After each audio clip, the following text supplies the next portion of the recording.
5 seconds. Start. Ladies and gentlemen, I feel happy to come here and speak to you on the problem of education.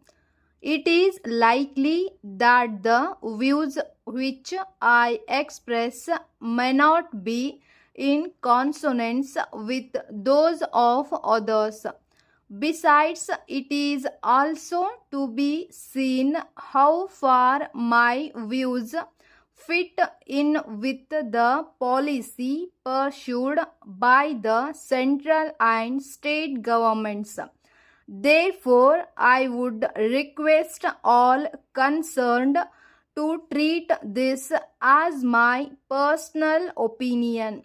You will all agree that the system of education which we are now following right from the first primary class to the highest university course is the same as introduced by the British government in this country. We have not been able to introduce any major change in this system even after the attainment of independence.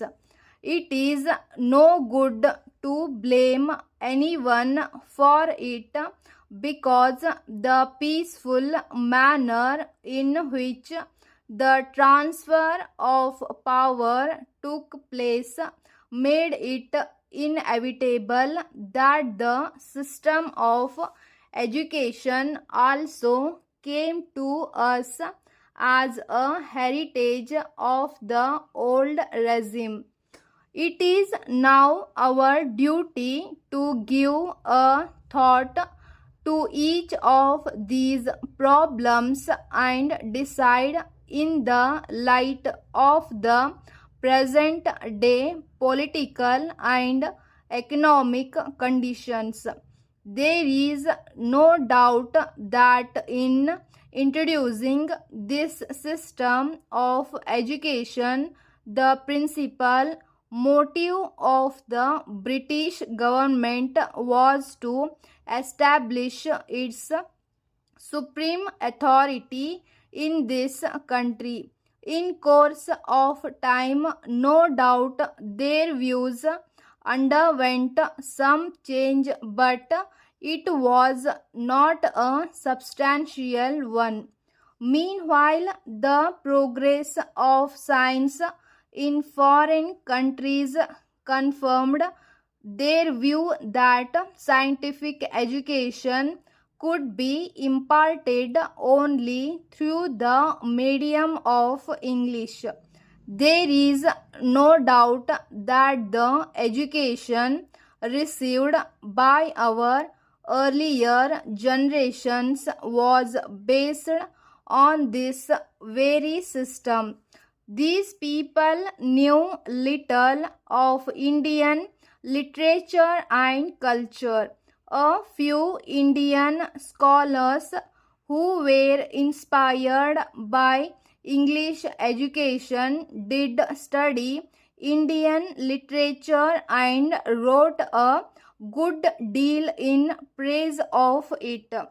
We find two schools of thought in this country. The followers of one school believe that our own language alone can be the medium of education.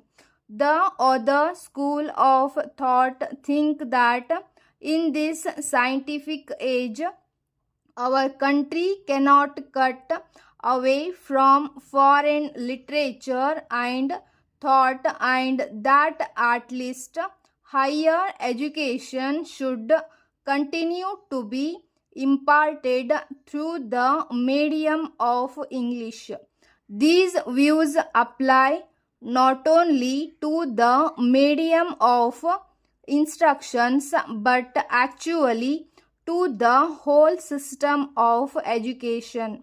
our people have responded more and more to the call of education during the last 50 years. From the comparative figures of growth collected, it is clear that there is a widespread demand for educational facilities.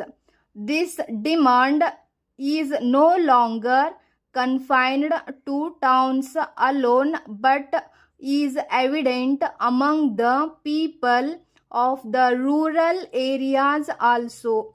The result of this education has been that many educated people find themselves unemployed.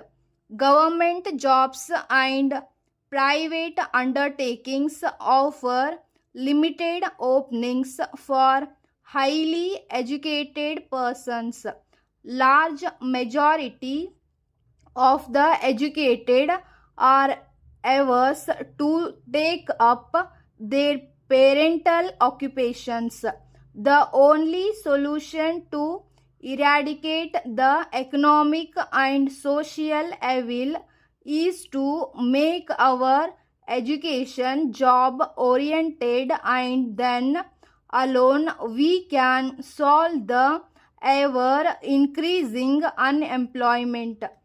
My appeal to you is that you should continue your efforts in spite of all the handicaps and discouragements, and wait for the day when the practical superiority of this system will be recognized and it will be accepted and established throughout the country.